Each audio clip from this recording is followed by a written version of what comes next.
Welcome back, intrepid backyard farmers. In today's episode, we're going to be talking about things like soil fertility, using fertilizer and compost, and most importantly, we're going to be talking about double digging, a grow biointensive technique that's going to allow us to grow more food in our gardens and healthier plants. Excuse me if I get excited.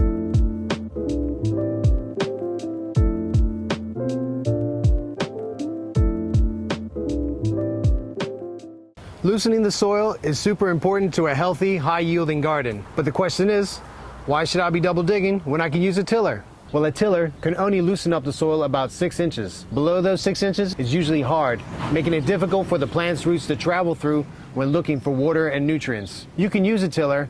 The plants are still going to grow, but you may need to use more fertilizer and insecticides for the plants to thrive. Double digging, on the other hand, can loosen the soil down as much as 24 inches, making it super easy for the plant's roots to travel through. Because of this, we can space the plants closer together, allowing us to grow more food in our gardens. So now, we're going to be double digging. And as usual, we're going to need the right tools. Today, we're going to be using a digging board, a spade, a digging fork, and a couple of buckets to store soil. The first step is to place the digging board about 12 inches away from the edge of the bed. Then you want to remove the soil out of there to make a trench about 12 inches wide by 12 inches deep. Loosen the soil at the bottom of the trench with a digging fork. After you finish that, move the digging board back 12 inches and move the soil in front of you into the first trench that you made. Again, loosen the bottom 12 inches with a digging fork. Repeat these steps until you get to the edge of the bed. At the end, you may need more soil to fill in the last trench. You can use the soil that you stored in buckets at the first trench to do this. As with everything, there's the ideal and then there's reality. In our case, we only have about 12 inches of soil, which is not ideal, but it's enough for us to grow a garden. And remember, with Grow Biointensive, we're going to be building soil as we go along. So don't see digging as a chore, but as an investment in the fertility of your soil. And it's a great way to get to know it. Think about things like, what kind of texture does my soil have? Does it have clay or sand mixed in it? Take this opportunity to connect with the earth, who, by the way, is eager to connect with you. So, this is obviously a quick demo of the technique.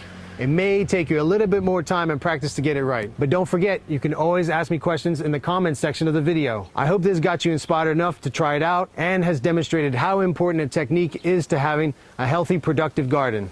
By getting to know your soil, you also get to know what it needs. So now we're gonna add fertilizer and compost according to those. Wait a second, I thought this was an organic operation. Well, the truth is, all plants need nutrition just like us. And while there might be some goodness in your soil, there won't be enough for all the different plants that you're going to be growing for food. Normally with Grow Biointensive, we'll do a soil test to learn more, but if you don't have access to a soil test, you can use an organic granular fertilizer like the one we're going to be using today. To apply it, broadcast it over the bed, making sure that it's evenly distributed. So now we're going to add compost on top. We're going to use 2 buckets of our own compost, but you can get started with stuff from the garden center, or if you're in Bermuda, head down to Marsh Folly where you can get it for free. But make sure you take your sifter because your plants aren't going to like those big pieces of wood mixed up in the soil. We're going to broadcast the compost just like we did with the fertilizer, making sure that we get in all the corners. Hang on with me for just a little bit longer because now we need to mix the fertilizer and compost into the top 4 inches of soil. To do that, we're either going to use a digging fork or something like this long-handled cultivator.